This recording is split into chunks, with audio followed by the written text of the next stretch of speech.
Project సఫల ప్రాజెక్టా విఫల ప్రాజెక్టా? ఇప్పుడు గత అనుభవం ఉంది కదా మనకు. కాళేశ్వరం ప్రాజెక్టు వాటర్నే దాదాపుగా 3 సంవత్సరాలు 4 సంవత్సరాల నుంచి మనము ఈ స్థిరీకరణ కోసం వాడుకున్నాం.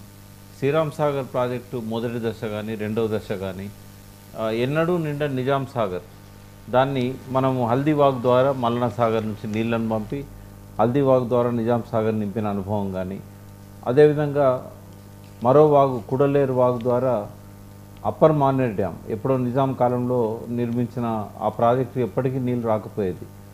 ఆ నర్మాల ప్రాజెక్టు అని అంటారు దాన్ని, గంభీరావుపేట మండలం. ఆ ప్రాజెక్టు ద్వారా నీళ్ళు ఇవ్వడం కానీ ఇదంతా చూసినప్పుడు తుంగతుర్తి తాలూకాకు కూడా నీళ్లు శ్రీరామ్ సాగర్ నీళ్ళు అందినాయంటే అది ఎన్నడూ సాధ్యం కాలేదు. అది కాళేశ్వరం కట్టిన తర్వాత మాత్రమే సాధ్యమైంది. ఇప్పుడు వాళ్ళకేంటంటే రాజకీయ దురుద్దేశంతో కాళేశ్వరం మీద బురద చల్లుతున్నారు, కాళేశ్వరాన్ని నిర్మించిన కేసీఆర్ గారి ప్రభుత్వం మీద బురద చల్లుతున్నారు. రాజకీయంగా బురద చల్లాలనుకుంటే ఇతర అంశాల మీద బురద చల్లితే ప్రజలు నమ్ముతారేమో కానీ ఈ సాగునీటి ప్రాజెక్టుల మీద బురద చల్లాలని ప్రయత్నం చేస్తే మాత్రం ప్రజలకు, ఎందుకంటే ఆత్మహత్యలు, వలసలు, ఆకలి చావుల నుంచి ఈ తెలంగాణను కాపాడినే ఈ ప్రాజెక్టులు.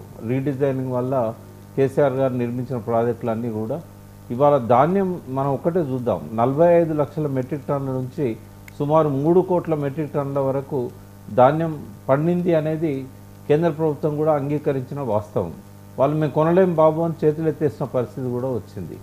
మరి ప్రాజెక్టులు లేకపోతే, ప్రాజెక్టుల ద్వారా నీళ్లు రాకపోతే, కాళేశ్వరం వృధా అయితే ఇంతటి ధాన్యం ఎట్లా సృష్టించడం అయింది? దీనికి సమాధానం వాళ్ళు ఏమైనా చెప్పగలుగుతారా? ఇవాళ వెంకట్ అసెంబ్లీలో ఇచ్చిన ఈ శ్వేతపత్రం, శ్వేతపత్రము ఇది మొత్తం శ్వేతపత్రాల ఇజ్జత్ తీసింది. ఇది ఇంత తప్పుల తడక శ్వేతపత్రాలు ఎన్నడూ ప్రభుత్వం ద్వారా బయటికి రాదు.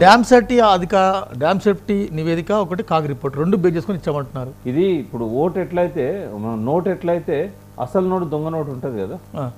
నోటు అంటే మనం ఏమనుకుంటాం రిజర్వ్ బ్యాంక్ ఇచ్చిందని నమ్ముతాం, కానీ ఓల్డ్ సిటీలో కూడా దొంగ నోట్లు తయారు చేసే ముఠాలు ఉంటాయి. ఇగో దొంగ నోట్లు తయారు చేసే ముఠాలాగా ఇది ఒక దొంగ శ్వేతపత్రాన్ని సాక్షాత్తు అసెంబ్లీలో ముఖ్యమంత్రి గారు, నీటిపారుదల శాఖ మంత్రి గారు దీన్ని విడుదల చేయడం అన్నట్టు. అది ఇచ్చింది ప్రభుత్వం అండి, తెలంగాణ ప్రభుత్వం. ఒక శాంటిటీ ఉంటుంది, అందుకే శాంటిటీ లేకుండా పోయిందనే కదా ప్రభుత్వం ఇచ్చే శ్వేతపత్రాలను జనం నమ్ముతారు. అంత గుడ్డిగా ఉంటుందా? అంత గుడ్డిగా ఉంటుందా? తప్పుల తడక 24-30 పేజీలు గారు అంటే చెప్పింది రాజకీయంగా చెప్పింది అనుకోవచ్చు.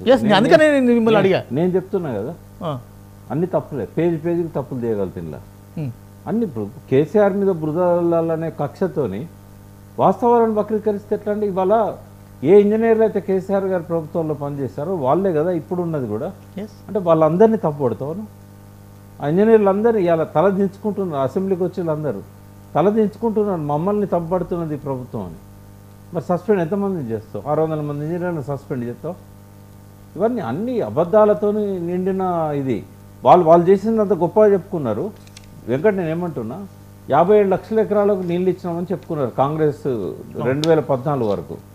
57 లక్షల ఎకరాలకు పోనీ రాజశేఖర రెడ్డి పీరియడ్లో ఒక 5 లక్షల ఎకరాలకు కొత్తగా నీళ్ళు వచ్చినాయి. అంతకుముందు 52 లక్షల ఎకరాలకు. ఇప్పుడు ఐపీ క్రియేట్ చేయడం వేరు, ఐపీ యూటిలైజ్ చేయడం వేరు. ఉదాహరణకు రాజోల్ బండ్ డైవర్షన్ స్కీమ్ ఉంది. 87,000 ఎకరాలకు 87,500 ఎకరాలకు ఐపీ క్రియేట్ చేయబడ్డది. ఏనాడన్నా 60 సంవత్సరాలలో కేసీఆర్ వచ్చేనాడు దాకా 30,000 ఎకరాల కన్నా నీళ్లు పారినాయా? ఎందుకు రైతులు రాత్రిపూట నీళ్లను మలుపుకోపోయి వాళ్ళ మీద వందలాది తప్పుడు కేసులు పెట్టాల్సి వచ్చింది కాంగ్రెస్ గవర్నమెంట్? ఎందుకు పాలమూరు బిడ్డలు నిజంగానే 52 లక్షల ఎకరాలలో నీళ్లు పారితే 14 లక్షల మంది వలసెందుకు పోతారు? ఏమన్నా పాలమూరు మొత్తం జిల్లాల 1,00,000 ఎకరాలకు నీళ్లు అందినాయా? నిజాం ఈ రాష్ట్రాన్ని భారతదేశంలో కలిపినాడు.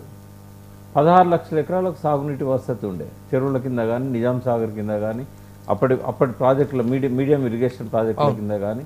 వీళ్ళు 2014లో తెలంగాణకు ఈ రాష్ట్రం నుంచి విభజన జరిగి ఉమ్మడి ఆంధ్రప్రదేశ్ నుంచి తెలంగాణ ఏర్పడే నాటికి